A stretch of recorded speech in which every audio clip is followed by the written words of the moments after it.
¿Qué pasará si uno tiene una función donde la cantidad de carbono 14 después de cierto tiempo se obtiene mediante un criterio, pero no conocemos el criterio? Lo que sí conocemos es que se encontró un hueso antiguo, ¿verdad? Que contiene una octava parte de la cantidad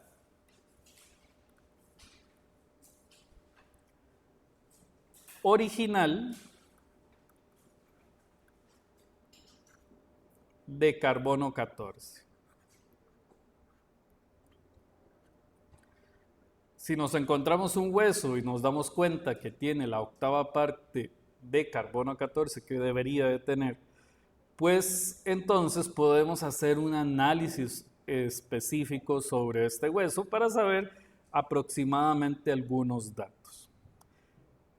Aquí la pregunta es,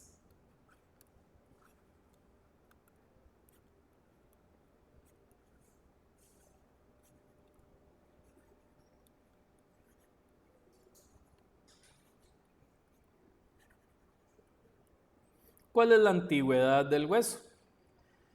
Yo ya sé que tengo una fórmula, no la conozco todavía, que me sirve para saber cuánto carbono 14 hay después de cierto tiempo.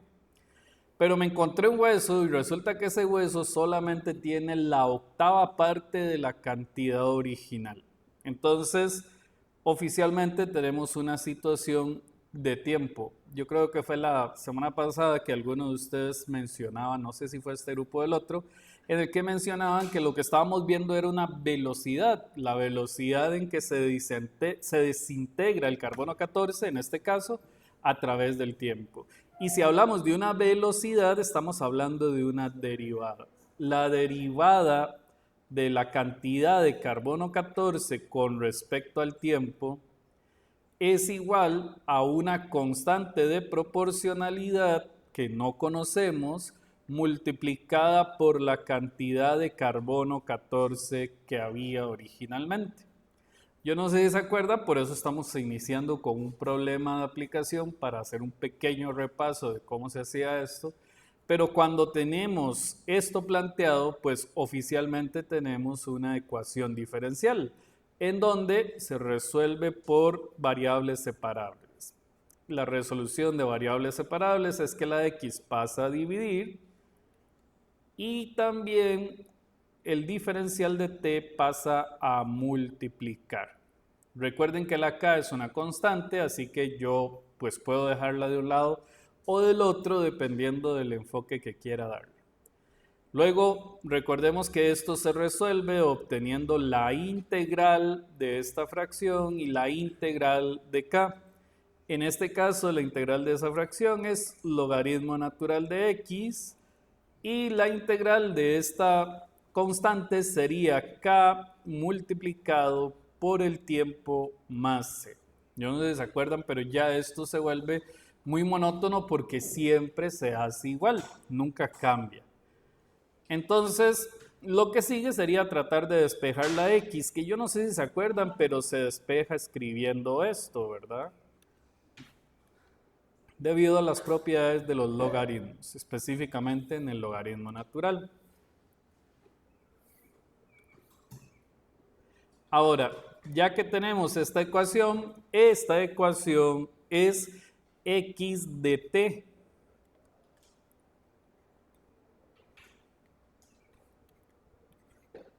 Pero recuerden que esto se puede escribir también de esta forma, como C1, porque al separar e a la k por t más por e a la c, pues e a la c sería C1. Pero esto no es más que una forma de trabajar con el procedimiento. Recuerden que al inicio teníamos la cantidad original de carbono 14. O sea, la cantidad original, vamos a usar esta simbología para hablar de la cantidad original de carbono 14, es igual a E elevado a la K por 0. Recordemos que es 0 porque estamos asumiendo que el hueso pertenece a un animal que no se ha muerto porque nosotros empezamos a contar en tiempo después de que el animal se muere, ¿verdad? Y esto lo multiplicamos por C1. Ahora, E a la K por 0, recuerden que esto es igual a 1. Y 1 por C1 quiere decir que la cantidad original de carbono 14 es igual a C1. Esto es útil para reescribir la función del carbono 14 a través del tiempo, porque se podría reescribir de esta forma: la cantidad original de carbono 14 por E elevado a la K por T. Sin embargo, pues no conocemos específicamente la cantidad oficial que hay al día de hoy o en el momento en que fue encontrado el hueso. Recuerden que el hueso fue encontrado y tenía la octava parte de la cantidad original. Eso lo habíamos escrito por aquí, ¿lo ven? La octava parte de la cantidad original de carbono 14. Pero entonces aquí la situación es que deberíamos de pensar en cuál es la forma en que podemos abarcar ese segundo dato dentro de esta ecuación. Ok, repasemos esto. Es muy importante que la cantidad de la vida media del carbono 14 es un dato que no puede surgir del problema. ¿Está bien? Esto es muy importante. Ustedes van a tener que investigar en muchas ocasiones cómo se han hecho las cosas en el pasado. En este caso, alguien ya había descubierto que el carbono 14 perdía la mitad de su cantidad original después de 5.568 años. ¿Cómo me sirve esto en el problema que estoy resolviendo? Bueno, muy simple. Yo digo que la mitad del carbono 14 original es igual a la cantidad de carbono 14 original por E elevado a la K por 5.568 años. Teniendo esto, yo ya puedo, por ejemplo, cancelar la cantidad de carbono 14 original y esto me queda 1/2 por E elevado a las 5.568K. Luego, si yo quiero despejar K, pues recuerden que hay que quitar la E y para eso sirve el logaritmo natural.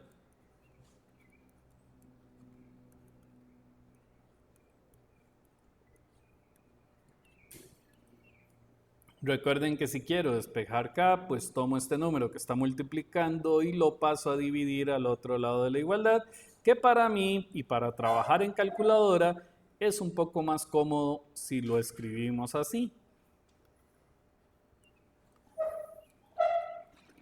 Y luego, pues esto no es más que tomar la calculadora y ver cuánto da, no es nada especial. Vamos a ver que en la calculadora lo que vamos a decir es logaritmo natural de 1 sobre 2 dividido, entre 5.568 años. Vean que la calculadora lo ve tan complicado que hasta lo pasa a notación científica. Aquí vamos a ver si se recuerdan cómo era que lo habíamos trabajado la vez pasada, para pasar de notación científica a decimales. En estas grises era chi mode 8.2, ven, quedan decimales, pero en las blancas era un poquillo diferente. Ahora, ¿qué quiere decir esto? Quiere decir que K es igual a este gran decimal, que por favor no les dé pereza escribirlo.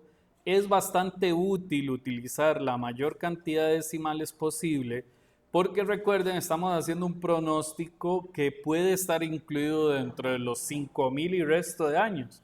Si yo reduzco los decimales de forma muy arbitraria, pues podría perderme algunos años en el proceso. Así que entonces es importante pues mantener la mayor cantidad de decimales posible. Recuerden que la fórmula que habíamos obtenido hasta el momento era esta, lo que me faltaba era la K, y acabo de descubrir que K es esto. Entonces, dentro de esta fórmula, pues yo lo que voy a hacer es cambiar la K por el valor que obtuve de la K. Sin embargo, pues puede tornarse un poquillo incómodo porque ahí estaba la T. ¿Qué es lo que voy a hacer? Voy a copiar todo este decimal en el exponente de la fórmula que habíamos obtenido. Y esto va a quedar multiplicando a la T, porque esto es la K, ¿verdad? Sin embargo, no hemos llegado a la respuesta del ejercicio que nosotros estamos resolviendo. El ejercicio que estamos resolviendo me pide cuántos años pasaron para que quedara la octava parte de la cantidad de carbono 14 original. Pero recuerden que la octava parte es lo mismo que 1 dividido entre 8. Esto en decimales, vamos a ver cuánto es. 1 dividido entre 8. En decimales resulta ser 0,125. Que si se acuerdan, esto representa el 12,5% de la cantidad original. Pero esto salía únicamente de esta parte. Recuerden que nosotros hicimos un ejemplo la vez anterior basada en esto. Entonces, ¿qué es lo que voy a hacer? Voy a escribir 0,125 debería de ser igual a E elevado a este exponente grandote que está por aquí. Y de esta forma, pues volvemos a aplicar un procedimiento casi igual al anterior, en donde para quitar la E, yo escribo logaritmo natural de 0,125 es igual a este exponente que teníamos por aquí, ¿verdad? Como quiero averiguar t, entonces paso a dividir este decimal grandísimo a este otro lado de la igualdad, que si me permiten, en este caso me parece que es mucho más útil escribirlo de esta forma.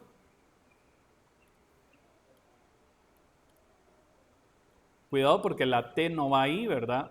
Hay que borrarla. Aquí va una línea fraccionaria, después escribimos el igual y la t aquí. Metemos esto en la calculadora y ustedes me dirán cuánto vale la t. Ok, el tiempo nos da 16.704 años con un poquito más de tiempo que probablemente no llegue ni siquiera a horas. Pero lo importante aquí es que voy a tener la octava parte a los 16.704 años. ¿Qué quiere decir esto? Que el hueso que yo me encontré, que apenas tenía la octava parte del carbono 14, tiene esta edad. Entonces ya eso sería un hallazgo impresionante, ¿verdad? Estamos obteniendo un hueso de un animal o de algo que tiene una cantidad de años extremadamente grande. Entonces, vamos a ver, lo primero es que ya nos dan una solución de la ecuación diferencial, que esta es una solución particular, ¿verdad? No es una solución general. Y luego me dan la ecuación diferencial en donde tenemos la segunda derivada, la primera derivada y la función sin derivar. Pero esto no puede pasar. En la segunda derivada no puede existir ninguna función. Para remediar esto, pues el procedimiento ustedes ya deberían de conocerlo, que es dividir toda la ecuación diferencial entre x a la 2. Obviamente yo debería de dividir también el 0, pero recuerden que si yo divido el 0 entre cualquier cosa excepto el 0, el resultado de esto es 0. Entonces, ¿para qué voy a perder el tiempo, verdad? Ahora, lo que sucede cuando hago esto es que se me cancelan estos dos, por aquí se me cancela otra x y la ecuación diferencial me queda y, la segunda derivada de y menos 7 sobre x por la primera derivada de y menos 20 sobre x a la 2 por la función y igual a 0. Y de esta forma ya obtuvimos la función original, ¿cómo se llama esto? El patrón original de la ecuación diferencial. ¿Qué es lo primero que necesitamos de esta ecuación diferencial? Pues lo primero que ocupamos es P. Recuerden que P de X en este caso es menos 7 sobre X, ¿verdad? Aquí es donde está importante recordarse que en la ecuación diferencial el patrón original no tiene este menos, entonces este menos es del 7. ¿Está bien? Luego debemos de recordarnos Y1. Y1 era X elevado a la menos 2. Este es otro dato útil. Y lo que sigue sería recordarse de la fórmula. Vamos a recordar la fórmula. La fórmula dice que, denme un segundo que se me perdió, aquí está, que la segunda solución es igual a Y1 por, voy a volverla a escribir toda, ¿verdad? Y1 por la integral de E elevado a la menos integral de P sobre Y1 elevado al cuadrado. ¿Sí? Entonces, quiere decir que la segunda solución sería igual a, ojo a esto, ¿quién es Y1? Bueno, sería X a la menos 2. Según lo que dice la fórmula, por la integral de E elevado a la menos integral de, según lo que dice esto, es P. O sea, menos 7 sobre X. Todo esto sobre Y1. ¿Pero quién era Y1? Bueno, Y1 era X a la menos 2 elevado a la 2. Se ve un tanto extraño, pero realmente no es tan difícil de resolver. Si ustedes observan bien, pues esta integral debería de ser simple para todos. Sin embargo, vamos a pensar un ratito cómo queda el resultado de esa integral de ahí. Entonces, vamos a ver si resolvemos esta parte del numerador haciendo un procedimiento similar a este.